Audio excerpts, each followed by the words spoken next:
This week wrapped up the Senate Appropriations Committee public hearings on Governor Josh Shapiro's state budget proposal. The governor, in his first budget as our state's chief executive, is seeking an increase of $1.3 billion in spending from the current budget. These hearings on the Senate Appropriations Committee, they give legislative oversight, where members of the committee question department heads on their appropriation requests. And as part of these hearings, we heard from our state's treasurer, who urged lawmakers to make greater investments in Pennsylvania's rainy day fund. And today, we have her here to break down the future implications of overspending now and what she sees from her vantage point as the custodian of more than $150 billion in tax revenue. Today, we are talking with State Treasurer Stacy Garrity. Treasurer Garrity, thank you so much for joining us today. Oh, it's a pleasure to be here. Thanks for having me. Well, to start off, can you tell us a little bit about who you are and your background? How did you end up being the state's treasurer? Oh, I'd be happy to. So I was born and raised in Bradford County, and I still live there, by the way. And Bradford County is, you can't get farther northeast than Bradford County. So it's one of our very rural counties, and I always like to joke that we have more cows than people. But I did spend 30 years with the Army Reserves, and I had 3 deployments overseas. And I retired in June of 2016 when I hit that thing called your mandatory retirement date, or I would still be serving because serving was and is the honor of my lifetime. But in parallel, I spent about 34 years in manufacturing. So I worked at the largest tungsten smelter in the Western world, Global Tungsten and Powders, where I did work my way up to become one of 2 female vice presidents.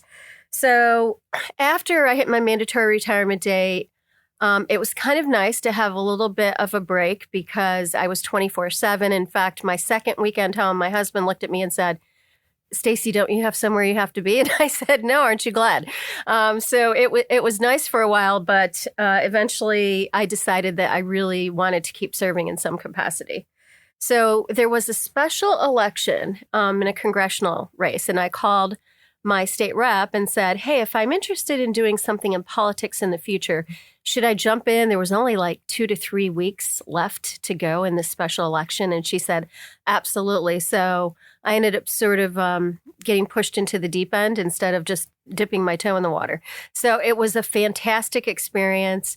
There were 31 people that were in that special race. And I think I finished 4 out of 31. So I was delighted. Met wonderful people, had a great experience. And I thought, okay, well, there's a lot of different ways to serve. And so then when we had the row office elections, people had remembered that I ran and they said, "Hey, would you consider running for either treasurer or auditor general?" So of course, the first thing I said was absolutely not. I'm from Bradford County, middle class, and, definitely don't want to do statewide. So they really didn't find anybody for treasurer. And so, after a while, I put myself on our prayer chain at church. And then, the doors kind of opened. And then I thought, well, if not me, then who? And so the rest is history. So I was outspent 11-1. I don't think we had flipped a row office from an incumbent since 1988. So it was really fantastic. And I'm just so honored to be able to serve the good people of Pennsylvania. That's quite a story. And I have to say that I think there is absolutely no doubt with your background that our state assets are in really good and competent hands. So with our listeners now knowing our treasurer has the background for the job, 30 years in the reserves, decades in manufacturing, what are some of the things that you're cautioning lawmakers with regard to our state's finances? What are your thoughts on this upcoming budget? So it is an interesting and very important year for the state budget. So right now, the general fund cash flow looks very strong through the end of our current fiscal year. And in fact, we anticipate ending this fiscal year with a budgetary balance of $7.8 billion. But we have to remember a lot of this, in fact, most of it is because of the one-time federal funding. And after that federal funding has been spent, we're going to face a fiscal cliff. Even the governor's budget projections show us running out of money in about 3 years, and that includes spending most of the rainy day fund. So think about this. In a matter of 3 to 4 years, we will have spent $7.8 billion plus the current $5 billion in the rainy day fund. That's a lot of money. So that just highlights the structural deficit that we have. When you looked at the Independent Fiscal Office, their analysis of the budget, they say, okay, this year we have a structural deficit of $1.5 billion. Next year it's $2.1 billion. And then it increases to $3 billion a year. So you can see how that surplus of money gets chewed up very quickly. So in other words, a fiscal cliff is coming. Nobody argues that. So I always like to say we have two choices. So we can spend modestly now. We can save as much as possible to make sure that the fiscal cliff is as small as possible and protect those programs that we can fund now for a longer period of time. Or we can spend a lot this year and make that fiscal cliff even higher. So obviously I'm pushing to spend modestly now and save for the future. And I know that you agree. Well, I certainly heard you loud and clear at those budget hearings. I think that all of my colleagues also heard you loud and clear, right? At this point, the Commonwealth has a really simple choice. Spend modestly now, and you said this, or face that possible fiscal cliff because those federal funds are going to dry up. I don't think they're going to be able to continue to run those printing presses down in Washington, D.C., to send more money to us. You live up in the northern tier. We're not growing dollar bills on trees up in the forests in the northern tier. So once those rainy day funds are depleted, we're in a lot of trouble. We absolutely are. And that's why I'm even encouraging us to set aside some additional money into the rainy day fund, because unlike previous years, we're actually going to have interest income. And that's from our short-term cash pools of about $480 million. And the amount could actually be a little higher by the time we reach the end of the current fiscal year. So I'm urging us to at least put a chunk of that aside, because that'll give us 2 to 3 days more for the rainy day fund, which will put us at the national median of all states. Right now, we're at about 42 and a half days. Well, at the end of the day, and I say this often, this is not my money. It's not your money that we're talking about depleting. It's the people's money. It's those hardworking taxpayers in Bradford County, York County, and everywhere in between who send this money to the government. And you and I are tasked with trying to safeguard those assets and ensure the prosperity of Pennsylvania as we face a possible recession. I've sat through all of the appropriations hearing. I've heard it from the Secretary of Revenue, who said, look, the economy is softening. We've heard it from the Independent Fiscal Office. They have very concerning projections.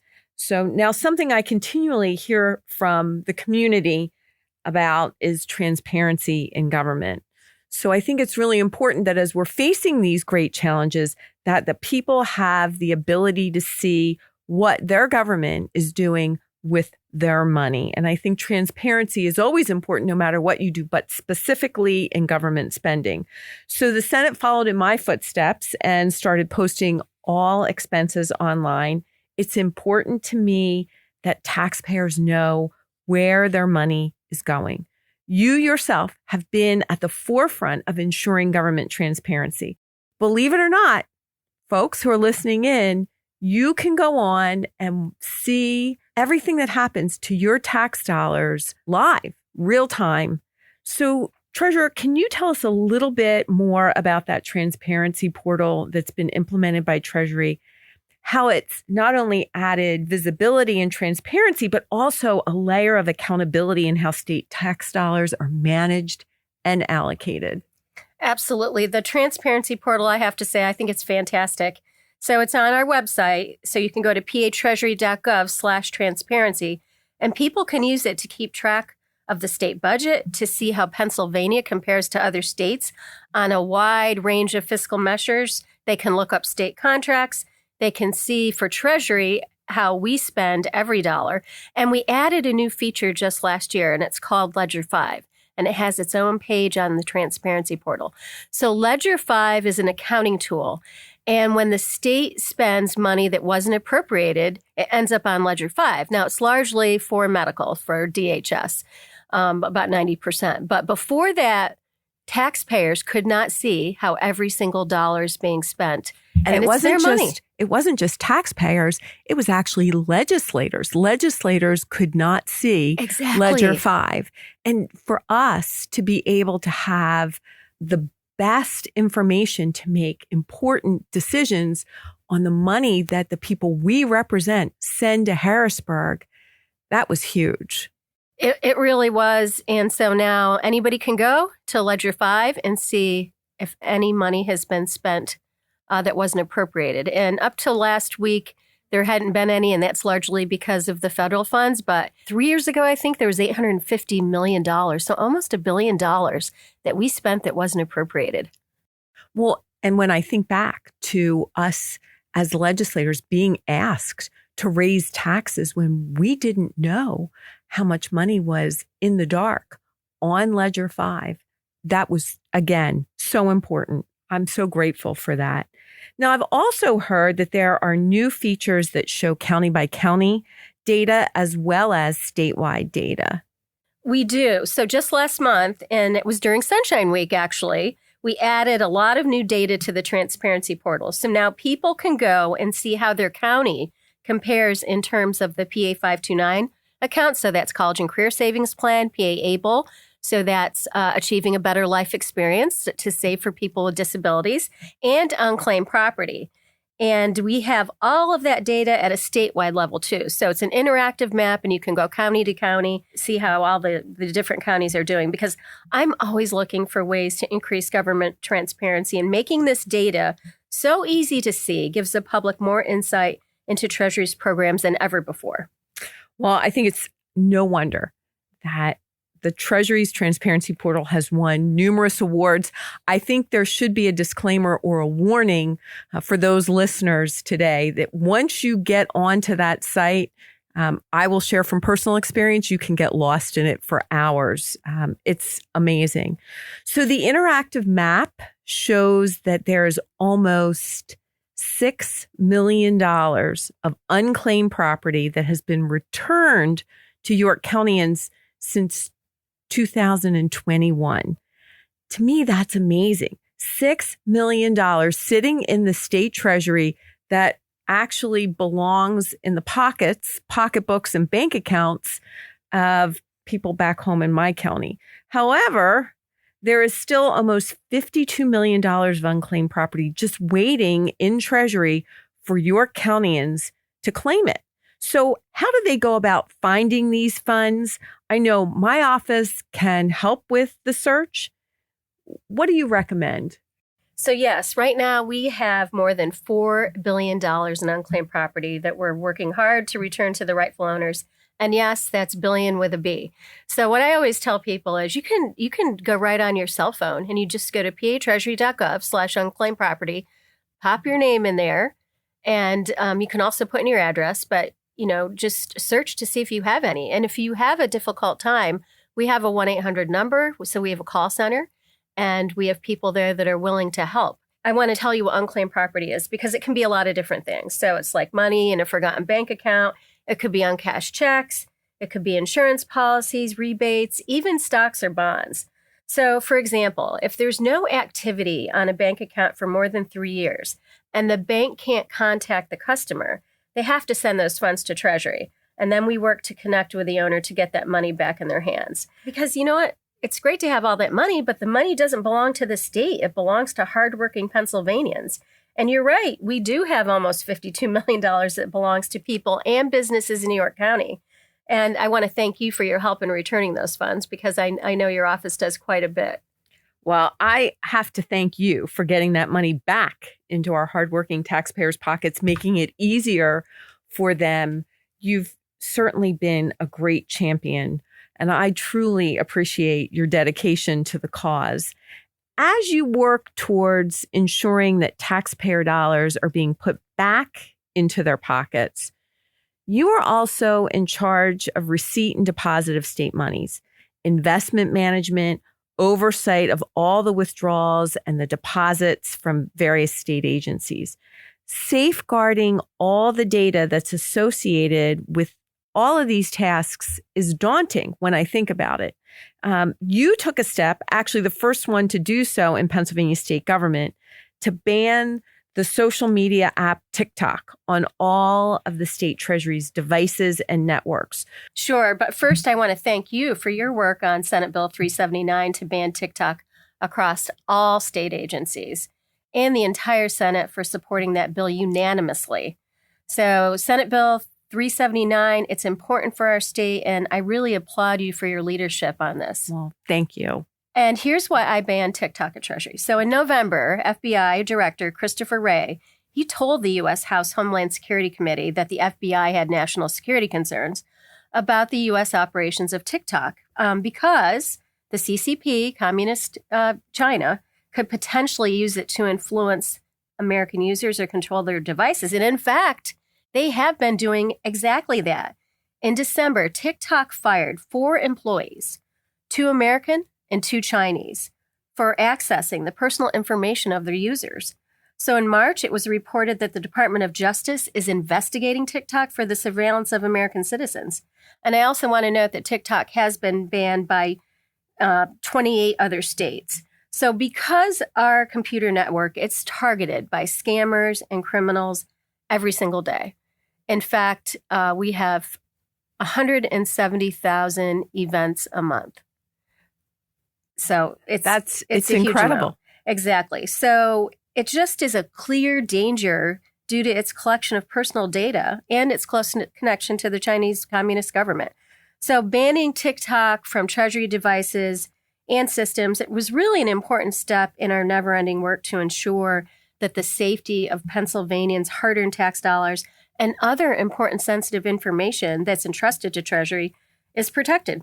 So the head of the FBI, the head of the CIA, appointed by a Democratic administration in Washington, D.C., states controlled by Republican governors, Democratic governors. This is not a partisan issue.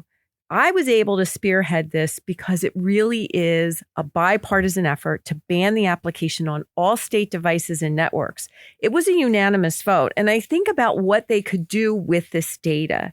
And I think it's really scary. You have been on the front lines of the battlefield to defend this nation in the United States Army. And now I think that battlefield has been shifting and it's increasingly going after our digital assets. So it's so important that we guard them and protect them. Treasurer Garrity, after all the topics that we covered today, your office seems quite busy and responsible for many assets across the state. So I thought it would be really interesting to ask you a question. What's a day in the life at Treasury really like? Well, that's a great question. And I have to say that since I've been there for 2 years and 3 months, I have not had one day that has been the same. So most days do start out with a senior staff meeting, and that's where all the bureaus get together with myself and we talk about what's going on. So it's just a way to keep everyone on the same page. So many days I'm traveling across the state because I made it to all 67 counties last year and the year before, and I'm on track to do it again this year. So Treasury's at many county fairs, they're at many community events, because I think it's really important to talk to people where they are, listen to their concerns so that we can respond. I also sit on 16 boards. So it's often that I'm at a PSERS board meeting or a SERS board meeting, sometimes PEMERS as well. We have put together an outreach team, and that is more for rural because 48 out of 67 of our counties are rural, and sometimes they get left behind by state government. So what we do is we promote PA ABLE and our PA 529 programs. We promote unclaimed property. Also, I meet with legislators both in Harrisburg and D.C. about a wide variety of issues. I have regular meetings with Treasury's Investment Committee, regular meetings with our comptroller to make sure that I am reviewing the status of the state's finances, and regular meetings really with all the bureaus. And then I go to speak to a lot of events, like I'm going to be in Pittsburgh the last 2 days of this week. And that's really, again, it's to speak to all the municipalities. Well, I get tired just following you on social media. And I will tell you that I love your Made in Pennsylvania Mondays. Yes. There are some really cool things that are made in Pennsylvania. I hope that you'll come down to my district at some point because we make a lot of really incredible things in York County. We've never lost that manufacturing base. It's one of our most important sectors of our economy in York County, and I think still across Pennsylvania. So I will look forward to welcoming you and your team, hopefully in the future at one of those manufacturers for a Made in York County Monday. I would love to do that. That would be awesome. And you have been so present all across the Commonwealth. I know you've been to the York Fair, so many events that happen in York, and we appreciate that so much.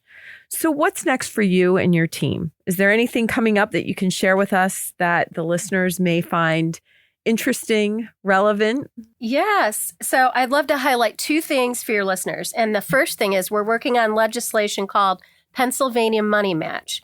And this has been introduced as Senate Bill 24, and you are a co-sponsor. So thank you so much for that. But what Money Match is going to do, it's going to return unclaimed property to Pennsylvanians faster than ever. So it's going to allow Treasury to automate the process for most claims. So those that have a single owner and are worth less than $5,000. So once we verify the identity of the owner, we'll be able to send that money back to them without requiring them to fill out the forms. So we will automatically return it to them. And I think right now in this inflationary environment, that could really help a lot of people that are struggling. Absolutely, no doubt. And I think anything that reunites people with their money faster is a good idea. And I think there's an opportunity here for cost savings in government as well, less paper to process. Exactly. Although we will miss having those constituents come into the district office for assistance. I've always said if government and the bureaucracy does their job well, they'll put my district office out of business, which is not necessarily a bad thing. So I appreciate your efforts to do that. The other thing we're going to do is make even more improvements to the transparency portal, and that includes more in-depth reporting on state revenue. So what I want to do is provide real-time comparisons of revenue collections this year compared to last year. So that would help people monitor and understand the status of the state budget throughout the year. And the other thing I would love to add is something called Open Checkbook, and that will give the public access to essentially every payment made by state agencies. So right now you can see every payment made on behalf of Treasury on the transparency portal under the feature that we call Treasury Checkbook. But I want to do that for all state agencies, and other states have done it, and there's no good reason not to do it here as well. I absolutely love that. But I have to tell you, I can see myself staying up many late nights just looking at all of this data that you're going to put up there. But it certainly will help us as legislators do our jobs better. And that's always a good thing. Well, thank you. I'm so grateful that you were here today and that you shared the important work that the Treasury is doing. Do you have any parting words of advice? You're our state's keeper of taxpayer funds. What important advice can you share with listeners? Well, Pennsylvania is an amazing state, and I believe we have an amazing future ahead of us. But we have to make smart decisions today. And with legislators like you in the General Assembly, I am very confident that we will. Well, I have to thank you, Treasurer Garrity. And I have always appreciated that you and I are on the same page. And it's really simple. You can't spend what you don't have. And especially with this budget, looking at those future fiscal projections, I have often sat in this seat. You sit on the PCERS board. I have sat here as a legislator. How can we fix our state pension challenges?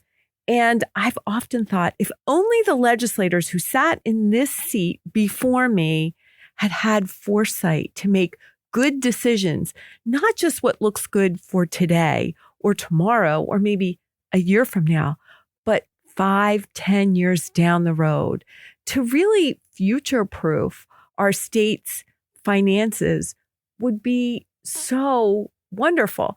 And I think I really would have benefited from those decisions as a legislator. And I think the people I represent would have benefited as well. Yes. So sitting in this seat, making those decisions, I'm always trying to think about the future and just appreciate that you're always there as well. So Treasurer Garrity, thank you. It has been great to discuss so many important issues with you today, and I really appreciate you joining us for this episode. So for our listeners, where can they find out more about what you and your team do on their behalf? Where can they lose hours of their life checking into the state's finances? Okay, so our website is patreasury.gov. And then our Facebook is facebook.com/PA-Treasurer-Garrity. And our Twitter is @PA-Treasurer. And Senator Phillips-Hill, it's always a pleasure to be with you. Thank you so much for having me on your podcast. Well, thank you so much. Today's guest has been the state's treasurer, Stacy Garrity, and I'm Kristen Phillips-Hill. I really appreciate you tuning in for this episode of Kristen's Corner, a podcast by your state senator. And if you have any questions about this program or want to check out other episodes, please visit my website at senatorkristen.com, Senator KRISTIN.com. Thank you again for listening, and we will talk to you again soon.